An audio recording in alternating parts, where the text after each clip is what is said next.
Well, hello, ladies and gentlemen. Back with you one more time. A group of traditional Roman Rite, Latin Mass Franciscans called the Friar Minor or the Marian Friar Minor in the United States. They've been there for a few years, I guess.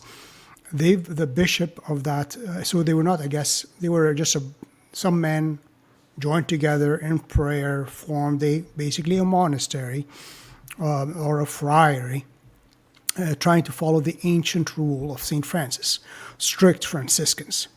This is their website. It's called marianfriarsminor.com, marianfriarsminor.com.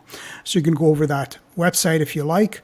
They have videos on YouTube, I guess, so you can go to their talks and so forth. So you can listen to them, who they are, what is, their, charism. But anyways, to make a long story short, because people complain to me and tell me, you babble too much. Yeah, I do babble too much, but, I like entertaining myself. What can I say? Anyways, so the local bishop, just issued a statement recently, not too long ago. Maybe I'll just bring it up. Maybe I'll move my face out of the way. So it is Office of the Bishop, January 13th, 2025. And I believe Return to Tradition YouTube channel, they did mention this, and that basically the bishop suppressed them, kicked them out of the diocese, tell them, go away, you're just too Catholic for us. You're too strict, you're too Christian. No, we prefer loose and, easygoing Franciscans who, can dance during the Mass and do, liturgical dance and, play with their habits like it's a skirt. That's the type of Franciscans I like. I don't like you guys. So this is a statement, protocol number B003-25. So statement regarding the status of the Marian Friars Minor of Burnsville. So this is from the Diocese of Charlotte. So this is the statement. Recently, a small group of men referring to themselves as the Marian Friars Minor as if St. Francis, when he set up his friars and people went to him and surrounded him and joined his group, or St. Benedict, did they had to go to the bishop and get a permit to form a monastery, or for men to join together in acts of penance and prayer and supplication? Did they had to get the permit of the local diocesan bishop? No. Same thing with St. Anthony the Great. Men saw his greatness in the desert and they just went to him and followed him. Did he have to get the permission of the Patriarch of Alexandria so he can pray with other like-minded men? No.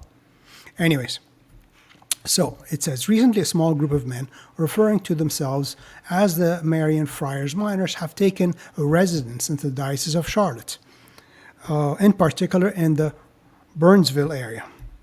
This group, having difficulties with officials of the Diocese of Covington, Kentucky, why are the difficulties? Well, I really didn't their website is kind of meager on details, but I would guess if you're a traditional Catholic, if you hold on to the faith once for all delivered to the saints, if you want to do penance, preach penance and repentance and fastings and devotion and adherence to the unchangeable teaching, the deposit of the faith, you would have problems in most dioceses these days.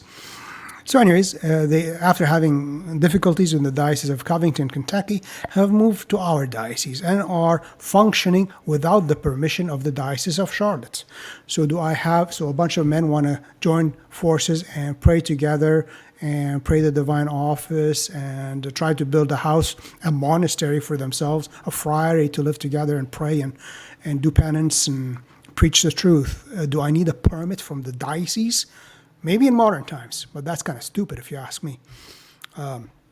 Un-Christian, un-apostolic, not traditional. Virtually all ancient orders, even St. Francis himself, they called him the madman. the madman. Anyways, so, and that's how they usually start. And after they start growing, then the church would come in and give them kind of canonical status. Their website declares them to be a religious community that is seeking vocations as well as donations, in particular to open a retreat center in the area.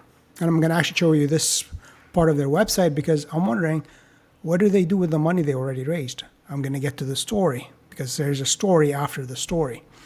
Please be advised, this group is not an officially recognized religious community, neither in the Latin or Eastern Code, and in no way represents the Roman Catholic Church, regardless of what they claim. So if you preach the same faith which the Catechism of the Council of Trent preaches, you no way represent the Roman Catholic Church. Any Catholic who teaches the unchanging faith represents the Roman Catholic Church, because he doesn't have the priestly character, but he is a member of the people of God. He is part of the priestly nation, in the Old Testament, Moses tells the Hebrews that they are a kingly, priestly kingdom. You are, same thing with St. Peter tells us, I believe it was St. Peter says, you are basically, you are the people of God. You are a priestly kingdom, a priestly nation, not just the ministerial priesthood, but the priesthood of all believers, as Vatican II would say. So yeah, as Catholics, as people who believe the true faith, we represent the church too. Please be advised that this is not officially recognized religious community, neither in the Latin or Eastern Code, and in no way represents the Roman Catholic Church, regardless of what they may claim. Its members are not to be offered the ability to speak publicly. He's shutting them up. Why? Are they preaching heresy and error and rebellion? No. If you preach heresy, error, and rebellion and perversion, then you'd be honored in the diocese. You'd be honored in the cathedral. You'd be honored to speak in conferences, because that's the openness, the synodality, the spirit of Vatican II. This is ecumenism and true love. To preach error, heresy, looseness, modernism, novelty, that's good and fine and dandy. But to hold on to the one faith and to preach it uncompromisingly, that is not to be allowed, especially in Catholic churches, apparently. Or serve in any ministry, in any of the ministry sites of the Diocese of Charlotte. Any question should be directed to the Chancery. Diocese of Charlotte, Most Reverend Michael T. Martin, Order of Friars Missionary, OFM Conventional, Bishop of Charlotte. All right, so a modernist Franciscan hates a traditional Franciscan, so he because he cannot handle seeing what St. Francis lived like. He cannot handle how Franciscans are meant to live. No, it's painful for him, knowing in his heart of hearts that he is not doing as St. Francis, his supposed exemplar, lived. So what happened from a return to tradition. It says, but the friars accepted I tried to find their statement, but I didn't see it. Anyways, so he said that the friars accepted the decree of the bishop, said, okay, fine. We're going to basically submit to your desires. So what happened? Actually, let's do quickly. This is their website. So again, as I said, you can just go over it yourself. I'm not going to dwell too much. And they were raising money for a friary and retreat center.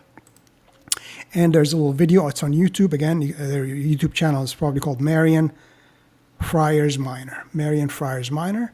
So they have some videos of the monastery they're building. And you look at on the right side, they already raised $771,000. So what exactly, because what happened is Again, as well, they have talks and spiritual talks on the spiritual life. So again, you can watch these if you like.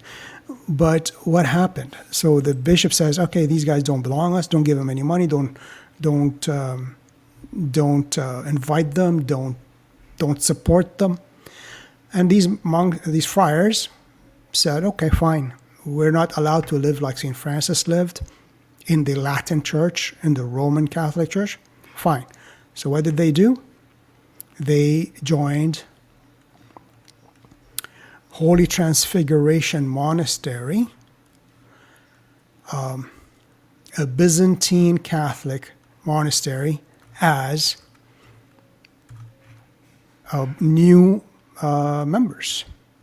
So here it is. It was on their own website, on Facebook actually. Let me kind of shrink myself down here. So Holy Transfiguration Monastery, Monks of Mount Tabor. So this was February 17th. So the decree came in January 25th or something like that. Statement was January 13th.